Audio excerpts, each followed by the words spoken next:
everybody! It's me again, Teacher Cathy. Today I'm gonna show you how to make sweet and sour fish and 2 ways to prepare it. But before that, don't forget to hit the like button and subscribe to my channel down below. Okay? This is a red grouper fish.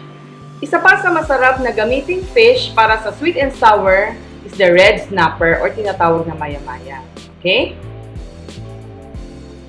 So, one way of doing it is to make a cross cut.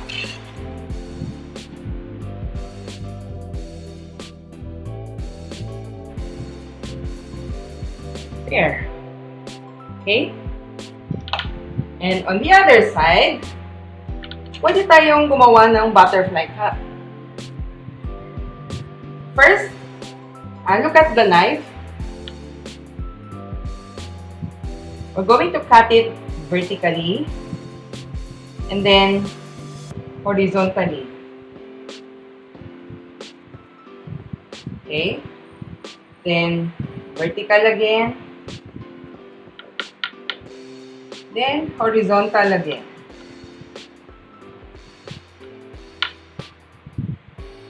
Then vertical again.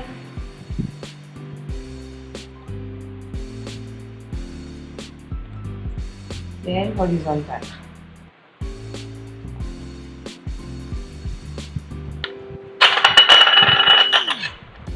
Okay.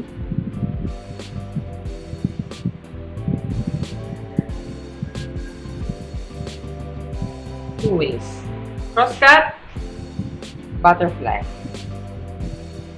Okay. So, before we deep fry, lagyan muna natin ng salt. Then, brush it with rice wine.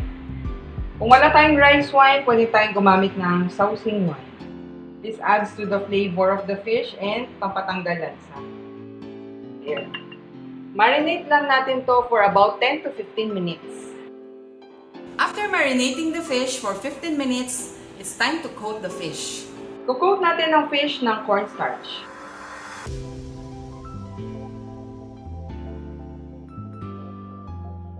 And it's now ready to fry.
This is our fried fish. And now we're going to prepare the sauce. In a medium heat, we need 2 tablespoons of oil. I'm going to pan fry the pineapple first.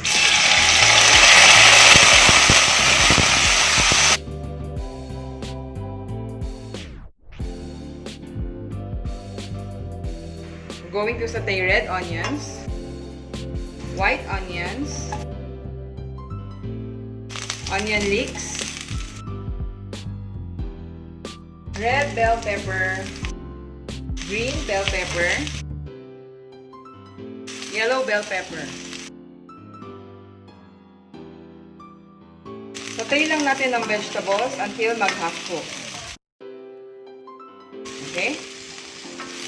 So I'm going to set aside all the vegetables. I'm going to add 1 tablespoon of oil, 3 tablespoons of ketchup, banana ketchup, 2 tablespoons vinegar, 2 tablespoons sugar, 1 teaspoon salt, 1/2 teaspoon white pepper, and 4 tablespoons of pineapple syrup. Papakuluin lang natin ang ating sauce.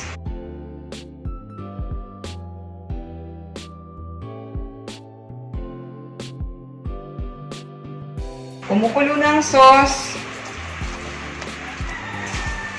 dadagdag ulit natin ng mga vegetables and pineapple.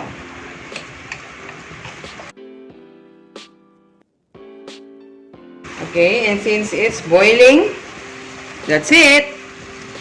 The sauce is now ready.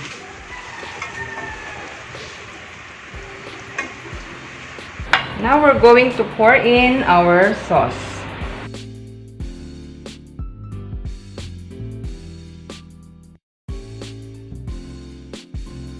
This is it! Sweet and sour red grouper.